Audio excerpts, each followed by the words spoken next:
is a blown bitch. There is a guy that when it comes to deliver, his back hurts. So I don't know, whoever is ready for me. You're talking about Paddy Pimblett. You've had personal difficulties with Paddy in the past. Is that the guy that you would like to defend your title against first? Listen, I don't think that he's gonna accept it. Ilia Topuria shoves Paddy Pimblett in a wild post-fight meltdown at UFC 317, igniting chaos with his wife and child still inside the octagon. I finish you, let me I finish you.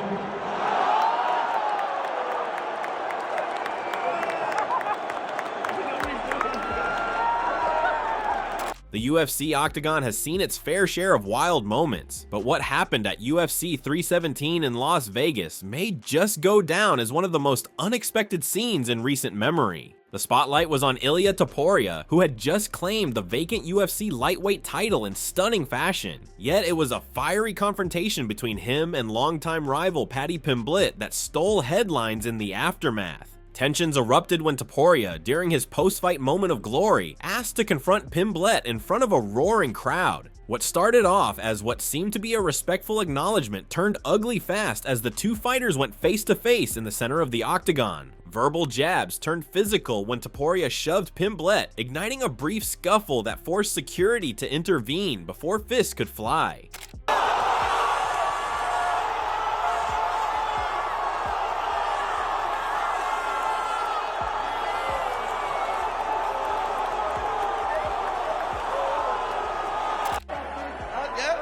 Well done, lad. Look at me. Look at me. That was a heavy knockout.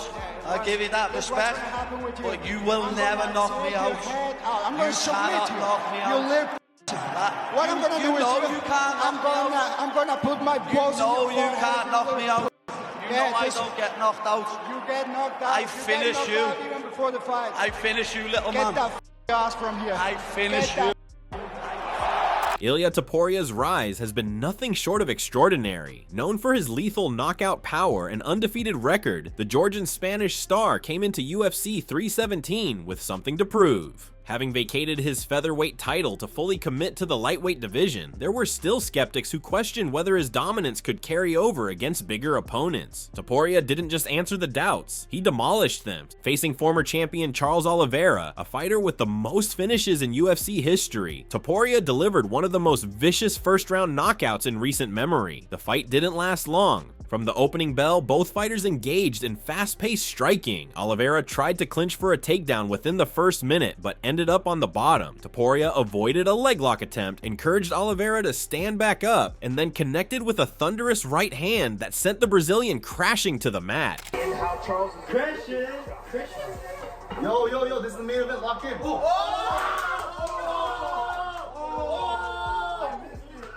my God!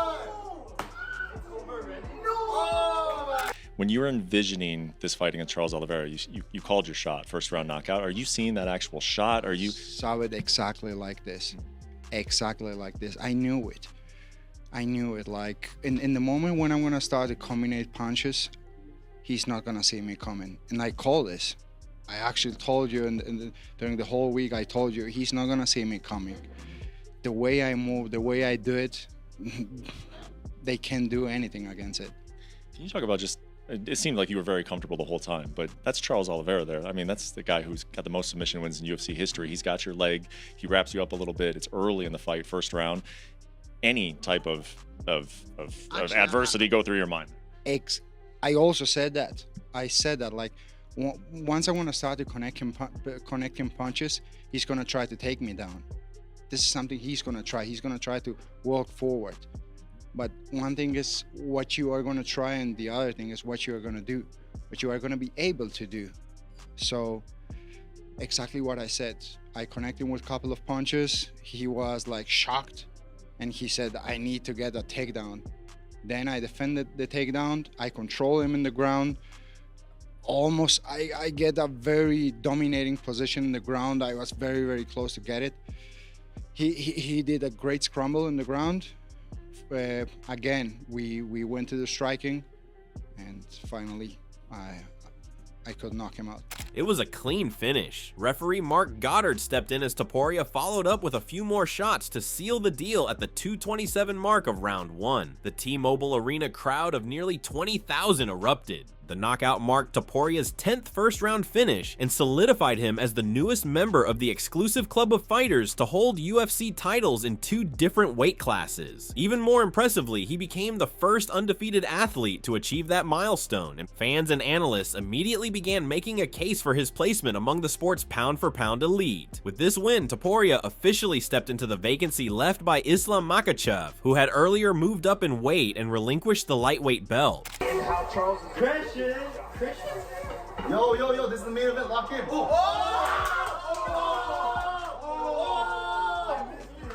my God. It's over, man. No. When you were envisioning this fight against Charles Oliveira, you called your shot, first round knockout. Are you seeing that actual shot? Are you saw it exactly like this? Exactly like this. I knew it. Like in the moment when I'm gonna start to combine punches, he's not gonna see me coming. And I call this. I actually told you during the whole week, I told you he's not gonna see me coming. The way I move, the way I do it, they can't do anything against it. Can you talk about just, it seemed like you were very comfortable the whole time, but that's Charles Oliveira there. I mean, that's the guy who's got the most submission wins in UFC history. He's got your leg, he wraps you up a little bit. It's early in the fight, first round. Any type of adversity go through your mind? I also said that. I said that, like, once I want to start to connecting punches, he's going to try to take me down. This is something he's going to try. He's going to try to walk forward. But one thing is what you are going to try, and the other thing is what you are going to do, what you are going to be able to do. So exactly what I said. I connected with a couple of punches. He was like shocked, and he said, I need to get a takedown. Then I defended the takedown. I control him in the ground. Almost, I get a very dominating position in the ground. I was very, very close to get it. He did a great scramble in the ground. Again, we went to the striking, and finally, I could knock him out. But the post-fight moment didn't go the way UFC President Dana White had envisioned. While Topuria's family, his wife and child, were inside the octagon to celebrate the historic win, chaos unfolded. Joe Rogan, the longtime UFC commentator, invited Paddy Pimblett into the cage to acknowledge Topuria's performance. The British fighter, who's known as much for his polarizing personality as his unpredictable fighting style, initially appeared to be offering congratulations, but the duo's long-standing rivalry, dating back to a clash at UFC 282, flared up once again. Words escalated to shouts, and then to Topuria shoving Pimblett as security rushed to break them apart. Khabib and McGregor, right? 2 people who actually hate each other, because I hate him. You know what I mean? I wouldn't even want to finish him fast. I'd want to finish him with a minute left in the fight after I've elbowed him 700 times. You know what I mean? I'd want to disfigure him. Dana White didn't hide his frustration. According to the UFC CEO, the incident should never have happened. He blamed the moment on poor judgment, specifically pointing to Rogan's decision to allow Pimblett into the cage during a sensitive moment when Topuria's family was present. White made it clear that while the fan response may have been enthusiastic, it wasn't in line with UFC protocol. In his view, this wasn't the next logical fight to make. Unlike the approved face-off between Alexandre Pantoja and Joshua Van earlier that evening, which White fully supported, Topuria and Pimblett's scuffle came off as chaotic and unnecessary. White admitted he was already backstage when the situation occurred and strongly implied that had he been octagon side, the confrontation never would have happened. Ilia, after the fight, he called in Paddy Pimblett and brought him into the cage, and they had a face-off. Obviously, they've got a long history together. I know there's a lot of options on the table for Ilia, but when he shows that type of interest in a fight, does that make you want to make it? Well, I don't know who the hell let him in there. That should have never happened. Let's start there. I was already back in my room, or that would have never happened. But I don't know. Yeah, I don't know. I don't really think about that stuff tonight, other than, obviously the Van fight. But, we'll see. We'll see how this plays out. Yeah. Can you give us the story on why you were willing to allow him in the cage? We don't matchmake on Saturday night, right? But it's clear that's the fight. Why did you say, hey, yeah, let's go ahead and do a face-off? Well, he's the #1 contender, and I just said that, the winner of that fight would get a title shot. So, and obviously the fans, wanted to. My thing with Ilia, with Topuria is his wife and kid are in the octagon, that's not the fight that it's just, yeah. It was fun to watch. It shouldn't happen. It was fun to watch. Well, that's not really what we do. Give a shit if it was fun to watch or not. It's just that shouldn't happen. Plus, he wins a second title in a higher division. It was a bad call by whoever the hell let him in there. Meanwhile, one fighter who wasn't thrilled about being sidelined in the post-fight attention was Arman Tsarukyan. The top-ranked lightweight contender had been present as the backup fighter for the UFC 317 main event, ready to step in if needed. Given his status as the division's #1 contender, many had expected Tsarukyan to be called into the octagon for a formal face-off to build toward a potential title fight. Instead, the spotlight went to Pimblett, and Tsarukyan wasn't happy. He took to social media immediately after the event, suggesting that Topuria was intentionally avoiding a more dangerous and legitimate challenger. Tsarukyan doubled down by stating confidently that he could finish Topuria and that the newly crowned champ was fully aware of that possibility. Arman Tsarukyan reacts to Ilia Topuria knocking out Charles Oliveira. It was never supposed to be Charles. I can finish Ilia, simple as that, and he knows it too. That's why he's avoiding the real #1 contender. This is what other fighters had to say. Totally underestimate stand-up from Charles and Strong. Beautiful combination from Ilia. Beautiful fights tonight. News are coming. Let's go for that. Yo, poor Arman, man. Paddy doesn't get past him. I do want to see Ilia put him. From Tsarukyan's perspective, the decision to face off with Pimblett rather than a rightful contender like himself appeared to be a promotional stunt, and many fans seem to agree. While Pimblett brings star power and fan engagement, his position in the rankings, 8th in the division, doesn't justify a title shot on paper. You think Paddy Pimblett really wants to fight you? I saw him. The eyes never lie. He doesn't want to fight me. Really? I swear to God, he doesn't want to fight me. I saw the fear in his eyes. The eyes never lie. Tell us what to look for in that situation, because the rest of us are seeing him get... When we bring him inside the octagon, he was scared.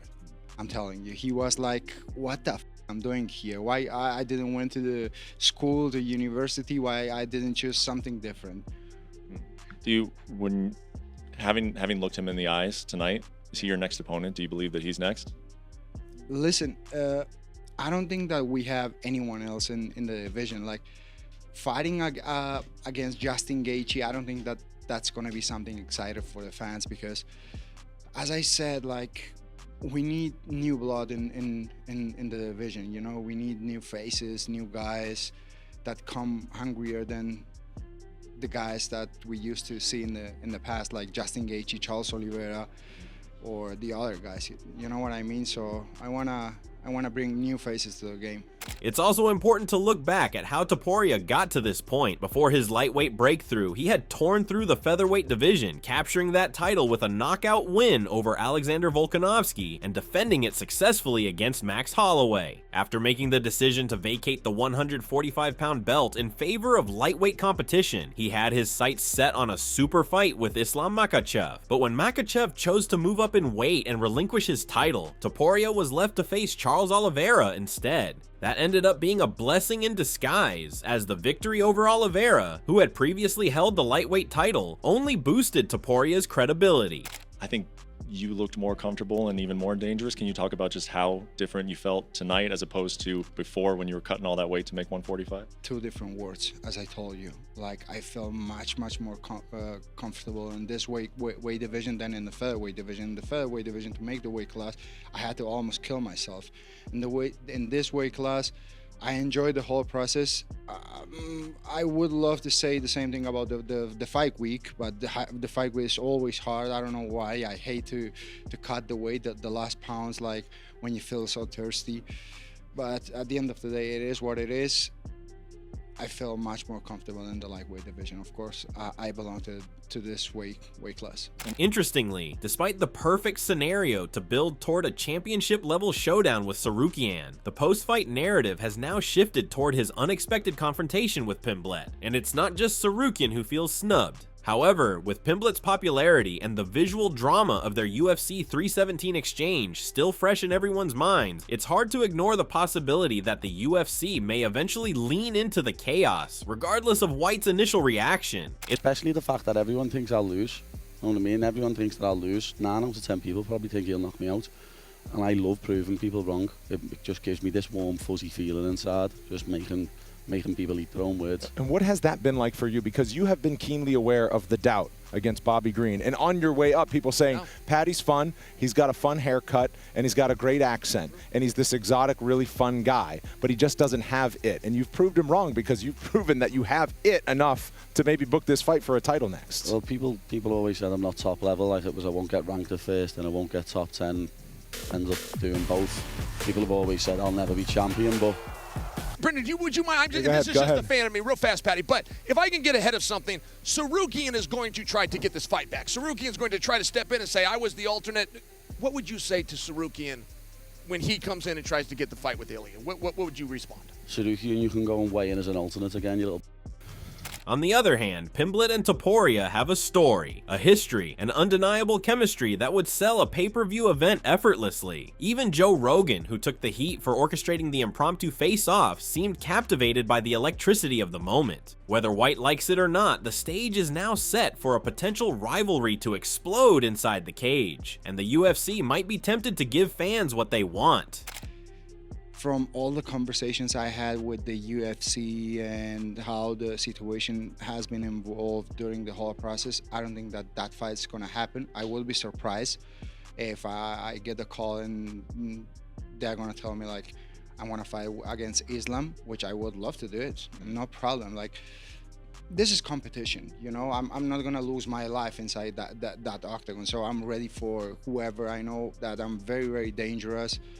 And whoever is ready for me, I will be here as always. You mean next, but eventually, you guys keep winning, we will see that fight. You think so? Hopefully. I would certainly. Why not? Yeah. Why not?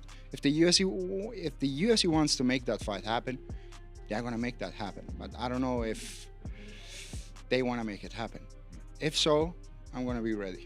While Topuria now enjoys his place atop the lightweight division and celebrates an unbeaten 17-0 record, the questions surrounding his next move remain unanswered. Will he face Sarukian, the deserving contender who claims to have the skills to stop him? Or will the UFC ride the wave of publicity from the UFC 317 incident and book him against Pimblett? Topuria has made his mark as a generational talent, knocking out some of the most respected names in MMA. His power clearly translates across divisions, and his composure under pressure only adds to his growing legend. But with newfound fame comes new distractions, and navigating the politics of title defenses will be his next challenge. Whether it's the grudge match with Pimblett or the high-stakes challenge of Sarukian, fans are eager to see what comes next for the man now known as the King of Two Divisions.